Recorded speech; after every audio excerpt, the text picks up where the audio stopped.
코로나 방역 체계가 이른바 위드 코로나로 전환되면 백신 미접종자의 다중 이용 시설 이용과 행사 참여 여부가 일부 제한될 것으로 보입니다.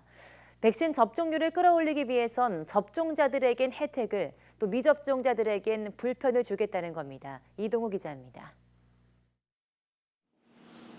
국내 백신 접종률이 빠른 속도로 높아지고 있지만 18세 이상 미접종자의 추가 예약률은 여전히 저조합니다. 지난 18일부터 열흘 넘게 예약을 진행했지만 18세 이상 미접종자 571만여 명 가운데 30만 명만 접종을 예약했습니다. 540만여 명은 여러 이유로 접종을 회피하고 있는 것입니다. 10월 말까지 60세 이상 고령층의 90%, 18세 이상 성인의 80%에 대한 접종을 완료하고 단계적 일상 회복, 이른바 위드 코로나로 전환하기 위해서는 이들의 접종률을 최대한 끌어올려야 합니다. 정부는 이를 위해 독일이나 프랑스 등이 접종 완료자나 완치자에게 사적 모임 규제 등을 완화해주는 이른바 백신 패스 제도 도입을 적극 검토하고 있습니다.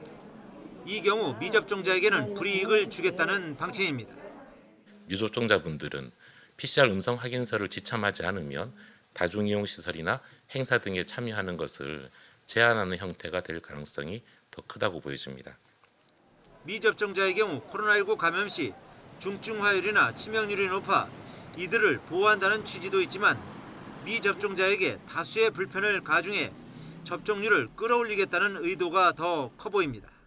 실제로 최근 2달 동안 코로나19 확진자의 93%가 미접종자이며 위중증 환자와 사망자의 대부분도 접종을 완료하지 않은 사람들입니다. 이렇게 예방접종을 많이 받을수록 사망과 중증 위험이 낮아지고 유행 전파도 차단할 수 있습니다.